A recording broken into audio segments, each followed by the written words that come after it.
ወደ ፕሮፌሰር ትንግርቱ ልምጣ እስኪ። አማራ ክልል ላይ አክቲቭ የሆኑ ጦርነቶች አሉ። አጠቃላይ እሱን ጨምረህ የኢትዮጵያን እስኪ ነባራዊ ሁኔታ አንተ እንዴት ነው የምትታዘበው? እሱን ንገረን። ያ አሻማ ብያለሁ። እንዴት አላችሁላችሁም? እዚህ ያላችሁ አመሰግናለሁ በጣም ስለጋበዛችሁኝ። ሁላችሁንም ስለተገናኘንም ደስ ብሎኛል። በኢትዮጵያ ጉዳይ ላይ እንድንናገር ሀሳብ እንድንቀያየር እና ህዝቦቻችን ያሉበትንም መከራ እንድናነሳ ለኢትዮጵያ ህዝብን በተሻለ መንገድ በተለያዩ አማራጮች እንድንቀርብ ስለረዳችሁን ከልብ አመሰግናለሁ። የኢትዮጵያን አሁን ያለችበትን ሁኔታም አማራም ያለበትን ሁኔታ ነው በተወሰነ መንገድ አድሬስ ላደርግ ሰዓቱን እንግዲህ በአግባቡ ለመጠቀም ሞክራለሁ። ብዙ ጊዜ ሰዓት አጠቃቀም ችግር አለብኝ። የኢትዮጵያ አሁን ያለችበት ሁኔታ ጦርነት ብቻ አይደለም፣ ፖሊ ክራይሲስ ወይንም ደግሞ እጅግ ውስብስብ ረኮ ጠጠማ ነው የምትሉት የሳነፋሮ ሪሞት ውስብስብ የሆነ ቀውስ። ካሜራችን ተቋርጦ ነበር፣ ይቅርታ። እንደዛ አይነቱ ውስብስብ ቀውስ ውስጥ ነው ኢትዮጵያ ያለችው። በየዘርፉ ብናየው ጥሩ ነው ብዬ ነው የማስበው። አሁን ብዙ ጊዜ ሻዶው የሚያደርግብን ጦርነቱን ብቻ ካየነው ነው። ከዛ ውጭ ከጦርነቱ ባሻገር በርካታ ጉዳዮች ስላሉ ቢያንስ በተወሰነ መንገድ ለምሳሌ ፖለቲካውን ብናየው፣ ማህበራዊ ሁኔታውን፣ ኢኮኖሚውን፣ ዲፕሎማሲውን፣ ፎሬን ሪሌሽኑ፣ ሀገሪቱ ያለችበትን ሁኔታ፣ አጠቃላይ ሁኔታዎችን ለማየት አይ ቲንክ ፐርስፔክቲቭ ይሰጠናል ብዬ አስባለሁ። ኮምፕሊት አብሰንስ ኦፍ ፖለቲክስ ሀገሪቱ ውስጥ ይታያል። ሙሉ ፖለቲካ የለም። አጠቃላይ ሀገሪቱ ያለችበት ሁኔታ የጦርነት ሁኔታ ነው። በስቴት እና ሶሳይቲ መካከል፣ በመንግስትና በህዝባችን መካከል ያለው ግንኙነት የጦርነት አይነት ግንኙነት ነው። አብይ አህመድ ባለፉት 8 ዓመታት ወደ ስልጣን ከመጣ በኋላ ኢትዮጵያ ውስጥ ገቨርነንስ የለም።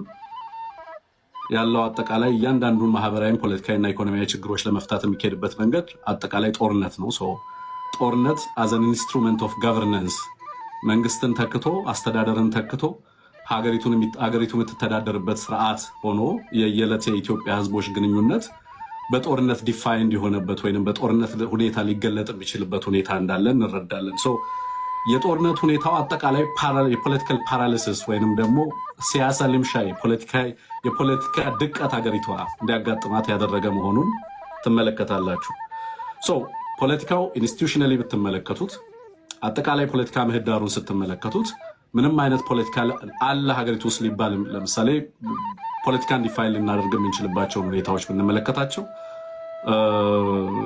ምርጫውን ጨምሮ አብዛኞቹ ሂደቶች ሀገሪቱ ውስጥ ያሉ ሁኔታዎች ምርጫውም ጭምር በጦርነትና በጦርነት ሁኔታ ውስጥ የሚካሄድ ናሽናል ዳያሎግ ተብሎ የሚካሄደው ሁኔታ በእንደዚህ አይነት በጦርነት ሁኔታ ውስጥ የሚካሄድ ሆኖ ትመለከቱታላችሁ ማለት ነው። አልቲሜትሊ ፖለቲካ ሀገሪቱ ውስጥ ፋንክሽን ማድረግ እንዳቆመ፣ ፖለቲካ ፋንክሽን ማድረግ ካቆመ ደግሞ የዴሞክራሲ ተቋማት፣ ሌሎችም ተቋማት እና ሌሎች አሰራሮች ሙሉ ለሙሉ ፋንክሽን ማድረግ እንደሚያቆሙ በግልጽ የሚታይበት ሁኔታ መፈጠሩን እንመለከታለን። ፖለቲካው ፌል ስላደረገ አሁን የምናወራው በጦርነት ነው ማለት ነው። የክልሎች ግንኙነት ጦርነትና በጦርነት ሁኔታ ውስጥ ነው ያለው። በሀገሪቱና በጎረቤት ሀገራት መካከል ያለው ግንኙነትም በዛው ደረጃ ሊገለጽ የሚችል እንደሆነ እንመለከታለን ማለት ነው። ከፖለቲካው ስናልፍ ለምሳሌ ኢኮኖሚውን በተመለከተም በተመሳሳይ ከሼፕድ ኢኮኖሚ ነው ሀገሪቱ ውስጥ ያለው። በጣም ጥቂት ካገዛዙና ላገዛዙ ጥገኛ የሆኑ ልሂቃን የሀገሪቱ ሪሶርስ አማስ እያደረጉ ያሉበት፣ በሌላ በኩል ደግሞ በከፍተኛ ደረጃ ድህነት የጨመረበት ነው። ዓለም አቀፋዊ ሪፖርቶችን መመልከት ትችላላችሁ። በከተማም በገጠርም ያለው የድህነት ምጣኔ በከፍተኛ ደረጃ የጨመረበት ሁኔታ እንዳለ ትመለከታላችሁ። ከዛ ውጭ ሀገሪቱ በጣም ሰፊ የሚባል የፖለቲካል ኢኮኖሚ እና ማክሮ ኢኮኖሚክ ሪፎርም ውስጥ እንድትገባ አስገዳጅ ሁኔታ ውስጥ የገባችበት ሁኔታ አለ። ይህም በተጨማሪ ኢትዮጵያውያን የኢኮኖሚውን ቀውስ በጀርባቸው እንዲሸከሙ ያደረገ የጦርነት ሁኔታው በተለይ ደዋር ፖለቲካ የጦርነቱ ፖለቲካል ኢኮኖሚ ህዝቡን እያጎበጠ በየዕለቱ ሀገሪቱ ውስጥ ያለው የኢኮኖሚ ሁኔታ በማህበረሰቡ ኑሮ ላይ ከፍተኛ ጫና እያሳደረ ያለበት ሁኔታ እንዳለ እንመለከታለን። ከባድ የኢኮኖሚ ቀውስ በሀገሪቱ ውስጥ እንዳጋጠመ መረዳት ይቻላል። ማህበራዊ ሁኔታውን፣ ዲፕሎማሲውን፣ ጂኦፖለቲካውን ስንመለከትም በተመሳሳይ ሁኔታዎች ውስጥ ነው የሚገኘው። ቴዲ ማህበራዊ ሁኔታው ከፍተኛ የሆነ ማህበራዊ ጥርጣሬ በህዝቦቻችን ዘንድ የተፈጠረበት፣ የነበሩንን ሶሻል ፋብሪኮች እየበጣጠሰ ያለ፣ ጥንታዊ ሴቶቻችንን እየናደ ያለ፣ የህዝቦቻችንን አንድነት በከፍተኛ ደረጃ የፈተነ፣ ዜጎች ከቦታ ቦታ ተንቀሳቅሰው መስራት የማይችሉበት፣ አንኤምፕሎይመንት ሬቱ እጅግ ከፍተኛ የሆነበት፣ በጣም በርካታ ሚሊዮን ተማሪዎች ከትምህርት ውጭ የሆኑበት፣ ዜጎች ከቦታ ቦታ ተንቀሳቅሰው መኖር የማይችሉበት፣ አርሶ አደሮች ወደ ሚሊሻነት እየተቀየሩ ያሉበት አጠቃላይ የሶሻል ሰርቪስን በተለይ ደግሞ ማህበራዊ መለኪያዎችን ልንጠቀም ለምሳሌ ትምህርት፣ ጤናና ወዘተረፈን ብንመለከት በየክልሎቹ ያለው ሁኔታ እጅግ አስደንጋጭ በሚባል ሁኔታ እየከፋ ሄደበት ሁኔታ እንዳለ እንመለከታለን ማለት ነው።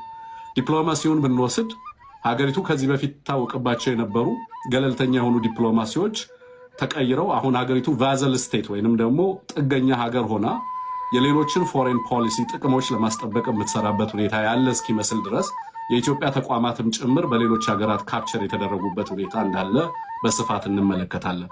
በሀገሪቱ ውስጥ የሌሎች ሀገራት ጣልቃ ገብነት ከኤርትራን ባሻገር እንግዲህ ኤርትራ ነው ቅድም የተጠቀሰው። ከዛ ውጭ ግን የገልፍ ሀገራት በተለይ ዩናይትድ አረብ ኤምሬትን ጨምሮ ሌሎች በርካታ ሀገራት በኢትዮጵያ ውስጥ ቀጥተኛ ተሳትፎ እንዲኖራቸው የሚያስችል ነባራዊ ሁኔታ ሀገሪቱ ውስጥ እንዲፈጠር ሀገሪቱ ከምንጊዜውም በላይ ተጋላጭ እንድትሆን የሆነበት ሁኔታ እንዳለ በግልጽ እንመለከታለን። ተጋላጭነቱ አሁን ብዙ ጊዜ ጂኦፖለቲካው በኢትዮጵያ ቀውስ ውስጥ ቀጥተኛ ተጽዕኖ እንዳመጣ አገዛዙ ብዙ ጊዜ ትርክት ሊያቀርብልን ይሞክራል። ግን አብዛኛው የኢትዮጵያ ችግር ዋነኛ መሰረቱ ሀገሪቱ ውስጥ ያለው ፖለቲካዊ ቀውስ ኢትዮጵያ ጂኦፖለቲካሊ ቨልነረብል እንድትሆን ወይም ተጋላጭ እንድትሆን ያደረጋት ነው። በዚህም ምክንያት በርካታ ሀገራት ከየትኛውም ጊዜ በላይ የሚፈልጉትን ነገር በኢትዮጵያ ውስጥ ለማሳካት የሚያስችላቸውን እድል እንዲያገኙ የፈቀደ መሆኑን እንመለከታለን። አሁን ያለው አገዛዝ የሚመጣውን ማንኛውንም አይነት ሁኔታ ሊቋቋም የማይችልበት ደረጃ ላይ በመድረሱ ምክንያት የፈለገው ሀገር ኢትዮጵያ ላይ ጥቅሙን ለማረጋገጥ የሚያስችልበትን እድል የሰጠው መሆኑን እንመለከታለን። ኖ ማለት የማይችል አገዛዝ መሆኑን አልፎ ተርፎም እጅግ አደገኛ በሆኑ ቀጠናውንና ዓለም አቀፋዊ ጦርነትን ሊጋብዙ በሚችሉ ቀጠናዊ ትርምሶች ውስጥ ፕሮክሲ ሆኖ ሲሰለፍ ትመለከታለን። ከዛ ውጪ የጦርነት ሁኔታው ነው። ጦርነቱ በጣም በርካታ ፍሮንቶች ናቸው። በርካታ ህዝቦች የህልውና አደጋ አለብን ብለው ራሳቸውን ለመከላከል ከአገዛዙ ጋር በቀጥታ እየተፋለሙ ያሉበት ጊዜ ነው ያለው። የቡድን መብቶች ከምን ጊዜውም በላይ አደገኛ ሁኔታ ውስጥ የገቡበት ሁኔታ ነው ያለው። በበርካታ የሀገሪቱ አካባቢዎች we're fighting multiple wars፣ ግን ደግሞ ጦርነቶቹ ዞሮ ዞሮ ካገዛዙ የሚመነጩ ጦርነቶች ሆነው አብዛኞቹ ኃይሎች የህልውና አደጋችን ምንጭ የሚሆነው አገዛዙ ነው ብለው ሁሉም ጸረ አገዛዝ ትግል ወደ መታገልና እነዚህ የትግል ኃይሎችም ቢፈልጉትም ባይፈልጉም ስትራቴጂካሊ የጸረ አገዛዝ ትግሉ አላይመንት ውስጥ እንዲገቡ እያደረጋቸው አስገዳጅ ሁኔታ እየተፈጠረ እንዳለ እንመለከታለን።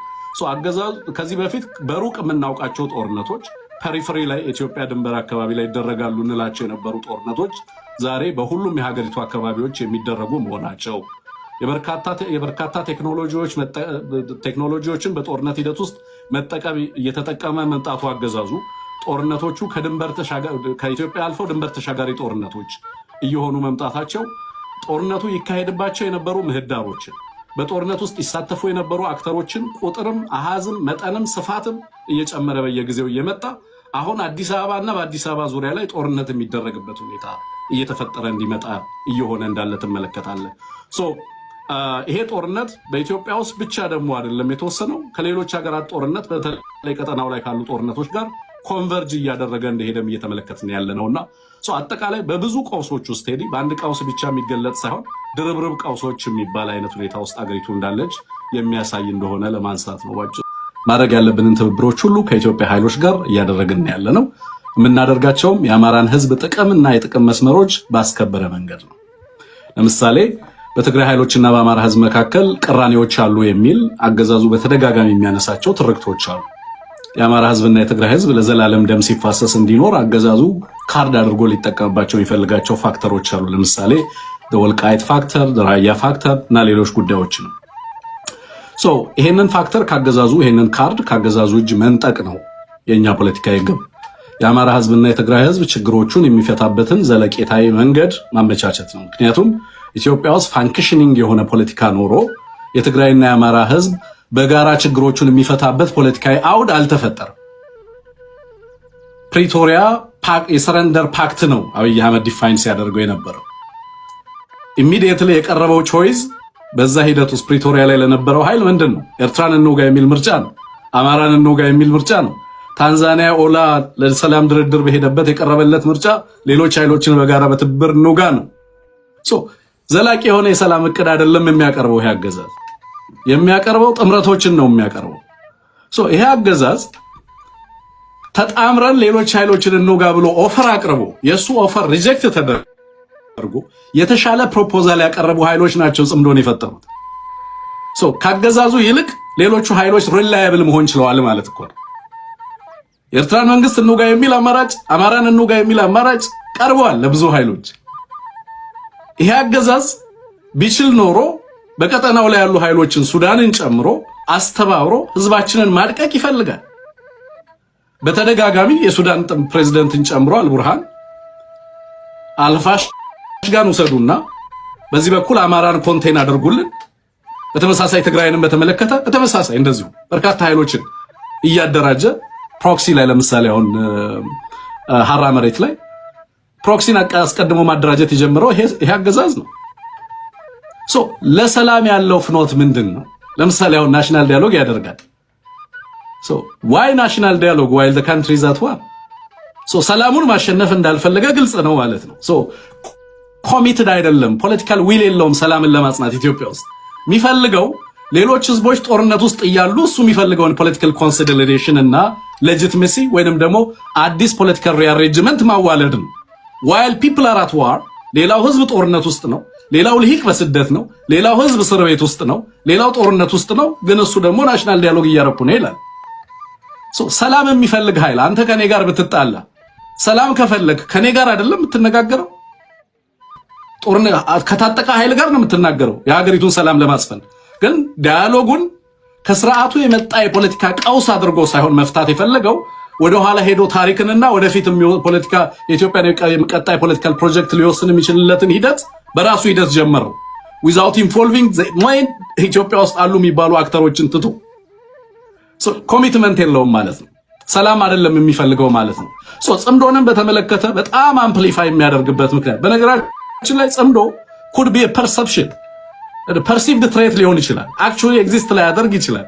አሁንም የምንሰማው በአገዛዙ በኩል ነው፣ በተደጋጋሚ አምፕሊፋይ ሲደረግ የምንሰማው ማለት ነው። ግን ይሄ አገዛዝ በኢትዮጵያ ህዝቦች ህልውና ላይ አደጋ ከደቀነ በኋላ ዊ አር ፋይቲንግ ለምሳሌ ከዚህ አገዛዝ የስቴት ቫዮለንስን ለመቀልበስ እኮ ነው የአማራ አርሶ አደር እየታገለ ያለው። የትግራይ ህዝብ ከአገዛዙ የተቃጣበትን ጥፋት እኮ ነው ለመከላከል ደፋ ቀና እያለ ያለው። በዚህ ሂደት ውስጥ አገዛዙ ኖርማላይዜሽን እና ፖለቲካውን ሳያክም ጦርነት ባወጀበት ሂደት ውስጥ ህዝብን አስገብቶ ተባበራችሁ እያለ እንዴት ትብብርን ሊያወግዝ ይሞክራል? ኢትስ ጀስት አ ዋር ኦፍ ሰርቫይቫል። እንዴት ይዳን ማህበረሰባችን? ለምሳሌ ትግራይ ላይ ባንኪንግ እና የባንክ አክሰስ እንዳይኖር አደረገ። በምን መንገድ ይገበያ የትግራይ ህዝብ?